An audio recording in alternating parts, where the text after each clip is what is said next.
Hello दोस्त। आज फिर हाजिर है बायोलॉजी की अगली क्लास के साथ। एनटीपीसी और ग्रुप डी के एग्ज़ाम को देखते हुए ये क्लास को कंटिन्यू किया जा रहा है। आप लोग को चैनल अच्छा लगे तो लाइक सब्सक्राइब और जितना से जितना हो सके शेयर करें, तभी हमको वीडियो बनाने में मज़ा आएगा। तो आज की क्लास स्टार्ट करते हैं। Types of cell.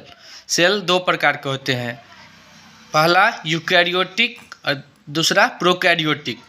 प्रोकैरियोटिक और यूकैरियोटिक में क्या अंतर है ये अभी हम आगे देखेंगे। यूकैरियोटिक कोशिका उन सभी जीवों को कहा जाता है जिनकी सेल के अंदर केंद्रक कला से घिरा एक केंद्रक होता है। मेन इंपॉर्टेंट यही है, दोनों में अंतर भी यही है कि यूकैरियोटिक कोशिका में एक केंद्रक होता है और प्रोकैरियोटिक कोशिका में केंद्रक नहीं होता है। यूकैरियोटिक कोशिका में केंद्रक कला से घिरा एक केंद्रक होता है, अर्थात वनस्पति, जंतु, कवक, स्लिम मोल्ड्स, प्रोटोजोआ और शैवाल तथा मनुष्य, इन सभी में यूकैरियोटिक कोशिका पाई जाती है। मनुष्यों में भी यूकैरियोटिक कोशिका पाई जाती है तथा वनस्पति, जंतु, कवक ये सब इसके उदाहरण है। प्रोटोजोआ में भी यूकैरियोटिक कोशिकाएँ पाई जाती है। अगला है प्रोकैरियोटिक कोशिका। प्रोकैरियोटिक कोशिका, इस कोशिका में हिस्टोन प्रोटीन नहीं पाई जाती है, जबकि यूकैरियोटिक कोशिका में हिस्टोन प्रोटीन पाई जाती है। प्रोकैरियोटिक कोशिकाओं में हिस्टोन प्रोटीन नहीं होता, जिसके कारण क्रोमैटिन भी नहीं बनता है, इसलिए इस कोशिका में केंद्रक भी नहीं पाया जाता है। मेन इंपॉर्टेंट है प्रोकैरियोटिक और यूकैरियोटिक में कि यूकैरियोटिक कोशिकाओं में केंद्रक पाया जाता है, जबकि प्रोकैरियोटिक कोशिकाओं में केंद्रक नहीं पाया जाता है। इसके उदाहरण है जीवाणु, नीलहरित शैवाल आदि। उसके बाद कुछ नोट्स है, जैसे पहला, यूकैरियोटिक कोशिका का व्यास 10 से 100 माइक्रोमीटर के बीच होता है। यूकैरियोटिक कोशिकाएं जो होती है, जो मनुष्यों में, प्रोटोजोआ में इस समय पाई जाती है, इसका व्यास 10 से 100 माइक्रोमीटर के बीच होता है। प्रोकैरियोटिक कोशिका में डीएनए अथवा आरएनए दोनों हो सकते हैं। डीएनए हो सकते हैं या आरएनए हो सकते हैं। डीएनए का full form deoxy ribo nucleic acid है। इंपॉर्टेंट है एग्जाम के दृष्टिकोण से, एग्जाम में खूब ये फुल फॉर्म बार बार रिपीट होते हैं। DNA deoxy ribo nucleic acid और आरएनए राइबो न्यूक्लिक एसिड होता है। अगला है प्रोकैरियोटिक कोशिका में केवल एक वृत्ताकार गुणसूत्र होता है। प्रोकैरियोटिक कोशिका इसमें मात्र एक गुणसूत्र होता है, जबकि यूकैरियोटिक कोशिकाओं में एक से अधिक गुणसूत्र होते हैं।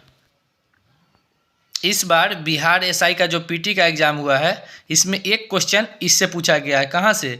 यहाँ देखिए, प्रोकैरियोटिक कोशिकाओं में राइबोसोम 70S प्रकार के होते हैं, जो 50S और 30S उप इकाई के बने होते हैं।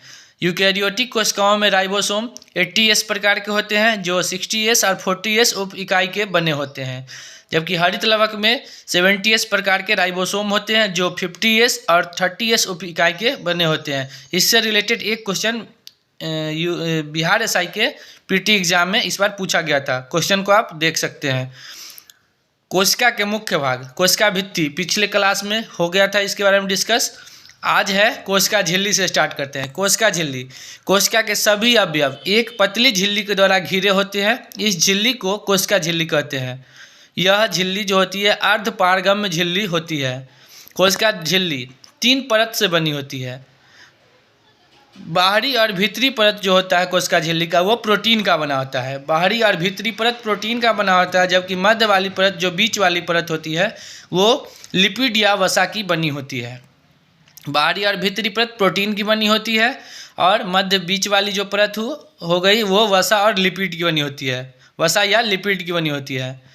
कोशिका झिल्ली का मुख्य काम क्या है? कोशिका के अंदर जाने वाले और अंदर से बाहर आने वाले पदार्थों का निर्धारण कोशिका झिल्ली के द्वारा ही किया जाता है। कोशिका के मुख्य भाग में तीसरा भाग है कोशिका भित्ति, हम देख चुके हैं। कोशिका झिल्ली हो गया। अब अगला है टारक काय। टारक काय की खोज लुसेंट और एसपीडी के बुक में देखिएगा तो उसमें टारक काय की खोज बोवेरी दिया हुआ है, लेकिन अन्य बुक में देखिएगा तो वान वेंडन भी कुछ बुक में दिया जाता है। तो ऑप्शन के अनुसार जो बुक में मिले, अगर एग्जाम में जो ऑप्शन में मिले, जैसे टारक काय की खोज ऑप्शन में बोवेरी ही मिलेगा, बॉन वेंडन नहीं मिलेगा तो बोवेरी ही लगा के आएंगे, दूसरा ऑप्शन नहीं लगा के आएंगे। लेकिन अगर वॉन वेंडन ऑप्शन में है तो वॉन वेंडन ही लगा के आएंगे। तो टारक काय की खोज लुसेंट के अनुसार, एसपीडी के अनुसार पढ़िएगा तो बोवेरी, और अन्य दूसरे बुक्स के अनुसार पढ़िएगा तो वॉन वेंडन 1887 में। तारक काय के नाम से सेंट्रियोल नाम दिया। जो रियल क्वेश्चन है वो ये है कि तारक काय के नाम से सेंट्रियोल नाम दिया बोवेरी ने 1888 में, जबकि तारक काय की खोज वॉन वेंडर ने किया 1887 में, 1 साल पहले। तो दोनों क्वेश्चन देख लीजिए एग्जाम में जो भी रहे उस टाइम अपना कॉमन सेंस लगा के, और तब उसमें ऑब्जेक्टिव क्वेश्चन को टिक करना है। उसके बाद अगला है कि तारक काय यह केवल जंतु कोशिका में पाया जाता है। तारक काय पादप कोशिका में नहीं होता है, सिर्फ जंतु कोशिकाओं में पाया जाता है। तारक काय के अंदर 1 या 2 कण जैसी रचना होती है जिन्हें सेंट्रियोल कहते हैं, और तारक काय के नाम से सेंट्रियोल नाम दिया बोवेरी ने। समसूत्री विभाजन में यह ध्रुव का निर्माण करता है। प्रत्येक तारक काय कोकली विधि से बनी होती है। तारक काय किस विधि से बनी होती है? कोकली विधि से। यह 1 या दोनों सिरों से खुली रहती है। इसको देखने पर एक गाड़ी के पहिए जैसी रचना दिखाई देती है।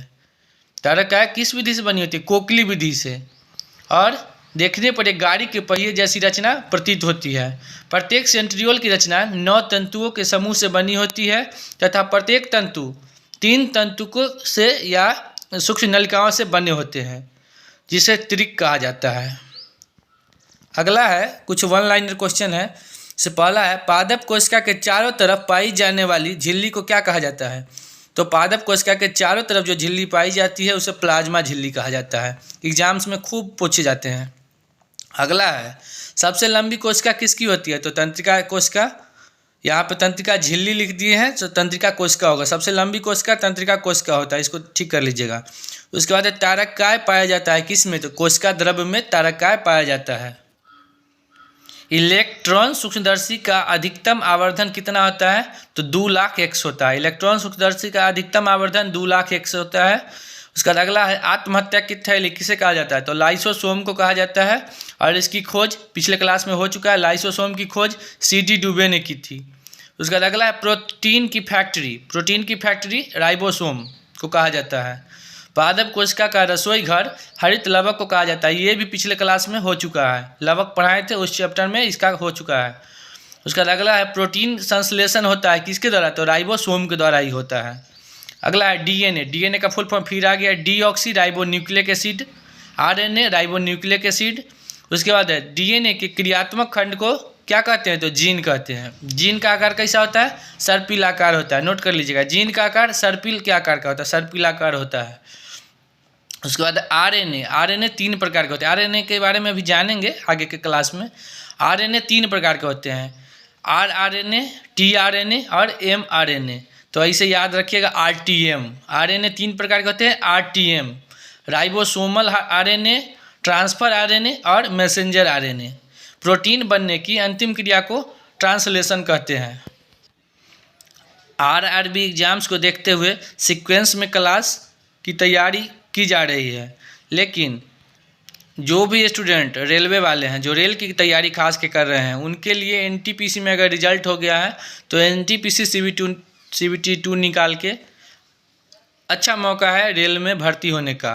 और ग्रुप डी वालों के लिए भी बहुत अच्छा मौका है, जो कि अगर तैयारी कर रहे हैं 2 साल 3 साल से भी अगर तैयारी कर रहे हैं तो उनके लिए बहुत अच्छा मौका है। एक एग्ज़ाम है, अच्छा से तैयारी कीजिए, जितना ज़्यादा नंबर आ जाए। नॉर्मलाइजेशन का भी खेला होता है इसके रिजल्ट आने में, तो उसको ध्यान में रखते हुए खुद जितना कैपेसिटी है उतना पढ़िए, खूब नंबर लाइए। नॉर्मलाइजेशन के बाद रिजल्ट ज़रूर होगा। जो CBT1 क्वालिफाइड हो गए हैं NTPC में, वो तो एकदम फुल ध्यान लगा NTPC CBT2 में, क्योंकि CBT1 का कुछ अब होना जाना नहीं है। जो पास कर गए वो पास कर गए, जिनका किस्मत से भी अगर जो फेल कर गए उनको अब कुछ नहीं हो सकता है, क्योंकि RRB मुजफ्फरपुर के चेयरमैन ने ये पूरी बात डिटेल से एक वीडियो में समझा दी है, क्योंकि इसमें कुछ होना जाना है नहीं। कितना भी धरना प्रदर्शन कुछ भी हो रहा है, तो जो CBT1 निकाल लिए हैं वो CBT2 पर फुल्ली फोकस करें। और इस वीडियो को देख के अगर आपको लगता है कि वीडियो हेल्पफुल है आपकी तैयारी को बढ़ाने में, आपकी वीडियो से अगर आपकी कोई भी मदद होती है, एग्ज़ाम दे के आइएगा तो उसमें पता चल ही जाएगा जो कि वीडियो कितना हेल्पफुल है। और अगर वीडियो हेल्पफुल लगे तो चैनल को लाइक, सब्सक्राइब, शेयर और कमेंट जरूर करें। कमेंट बॉक्स ओपन रहता है तो कमेंट बॉक्स में कमेंट जरूर करें। Thank you.